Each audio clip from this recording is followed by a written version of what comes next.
Good afternoon, everyone, and welcome back to the Atlanta Voice newspaper headquarters to continue the conversation about the Fall Back in Love comedy and music jam on August 5th in State Farm Arena.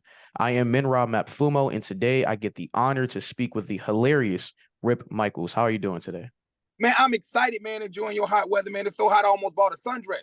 I was like, you know what? I am in Atlanta. They on sale. You know what? Let me let my legs out. So, firstly, you have opened for and toured with some big names in comedy. You have worked with many stars, sold out events, and you've obviously made a name for yourself in the comedy industry. Do you ever look back on your career and think about any moments that have gotten you to this point? Yeah, I would say it's all driven by God. I would say God was the one that told me to go ahead and get on the Greyhound bus and say, hey man, you could do this and live homeless on the streets of New York for about a year with my daughter. So I think that was him all the way saying, you know what, eating out of this dumpster is gonna be temporary. Because a lot of people say they're homeless, but like, and you homeless when you eat out of trash can, sell Mestro swipes. Not just talking about going from couch to couch. I'm talking about like actually the blanket homeless when you see them on the side of the expressway. But I wasn't dirty though, so I definitely did manage to take a shower and keep myself clean. So I had a gym membership, and I would just go in there and just change clothes, and take a shower every day. So, but yeah, that was just my journey. Now, you mentioned your daughter and you mentioned her a lot. What role did she play in your life and your career? She was pivotal. I mean, for every show I first started doing, she was right there the whole time. She's seen the whole progress, and was part of the whole process growing up. So she grew up in it, from like giving out flyers when she was like 2 years old to like helping me sell out all these arenas and stuff. Like, yeah, she was part of the whole process. She got to watch it from seeing me the first time on Comic View and all that stuff. What else have you done in your career where you weren't in the spotlight, but you had an important role behind the scenes? Um, a lot of different things. Like I've written for so many different comedians. I've written for Nick, I've written for Kev, I've written for Sed, I've written for Brandon, I've written for Anthony Anderson. So it's been a lot of times behind the scenes. I was also the head writer for the Nick Cannon show. I also helped produce my wife's show, her podcast, and she got a whole Dark Truth Heals and Indian stuff doing. So I'm behind the scenes. She just performed last weekend, and a huge event in Long Island. So yeah, I'm always behind the scenes. And your She's resume, right now. There she is. your Hilarious. resume is long and spectacular. What do you hope to accomplish by the end of your career, and what legacy do you want to leave behind? Um, that anyone who has a dream and can accomplish it as long as you put God first. Like even with me starting like Urban Eats and Treats is where I go around the neighborhoods and show them that we got great stuff to eat in our neighborhoods that I started at during COVID, or the Wild Out Tour I created was just because I always wanted to give back to the brand that helped me become who I am. So me creating the tour and like making it so everyone can see it live in their city, or even the Fall Back in Love is taking all my friends and saying, hey, you know what? Look, let's all get together, me, you, Trey, and let's do something that's never been done before. Let's go do an arena. And I do that same thing with the April Fools. So just continually to leave that message that not only when you get there, you're supposed to bring people with you, and you're supposed to open up opportunities for other people to have it as well. Because it's no fun if you're not sharing, if it's only one person on the top. Everyone should eat. And to be correct, you started the Wild and Out tour, correct? Correct, creator and producer of the Wild 'N Out Tour. I started it with like 1,500 people in Queens, New York, at a hole in the wall club called Amazura, and then from that I turned it into two shows and one night to three shows in Long Island, and then it just turned into a national tour. And I took everything I own and just maxed out all my credit cards, and I took it and put it on the road, and it's been successful ever since. Did the Wild and Out tour inspire the Fall Back in Love? The Wild, no, I was actually doing tours first. So I would actually always been doing for the April Fool's Comedy Jam, which I've been doing for the last, I was almost 18 years, which is my annual comedy show I do out of New York and Chicago and DC, where I take all my friends, and once a year we just get together and we sell out an arena.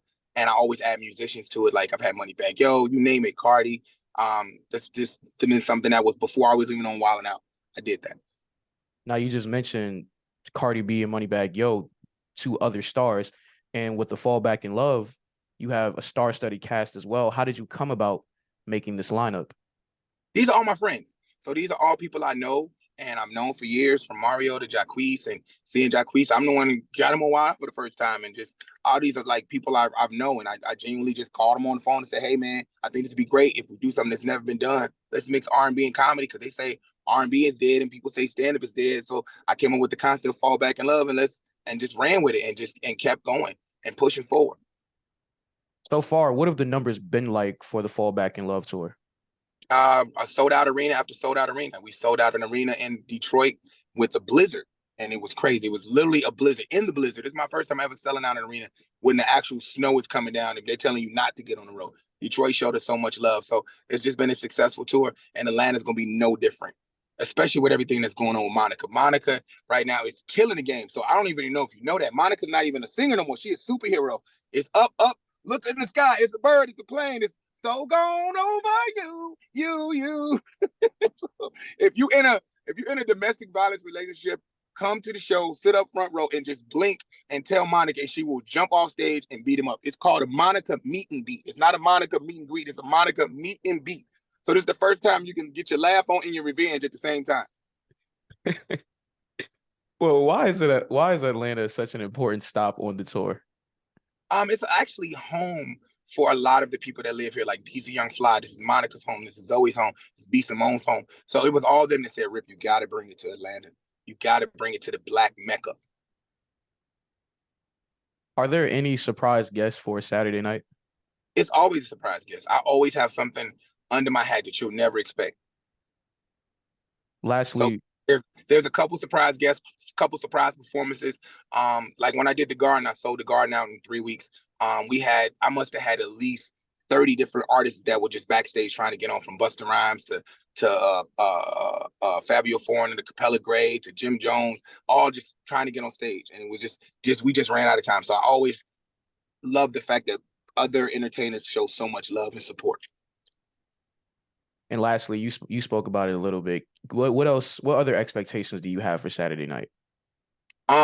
Saturday night is going to be something Atlanta has never seen in a very, very long time. Like, my portfolio is diverse. Me and my wife do this thing we call Black and Brown Entertainment. We call it Babe. We do this Dark Truth Hill. So we're always trying to reinvent ourselves and add more to it. Like, when I did the Garden, I had a huge Punjabi DJ. So we're trying to infuse everything in the culture. So you may see some surprise guests that you never expected to see at the Fallback, and you're gonna see some performances. And you know me, I'm gonna go crazy. You're gonna see me do some crazy stuff that you've never seen. So it's just gonna be a lot. I mean, you're gonna see DC not only do comedy but music at the same time. It's gonna be a nonstop 2.5 hour show, and we're doing it in the round like a boxing ring. So it's been a very long time since an urban artist has come and actually done it in the round. So we're actually doing it at 360, which is super cool to see. Well, thank you for joining me today and giving some more information about yourself and about the Fall Back in Love Comedy and Music Jam. This has been the conversation with Rip Michaels, the host and the creator of the Fall Back in Love Comedy and Music Jam on August 5th in State Farm Arena. Thank you, sir. And Thank you, sir. Leather seat man. That's what I'm gonna save your number, is leather seat guy. Because I know you got leather seats. You're getting money in these Atlanta streets, man. I'll talk to you later. All right.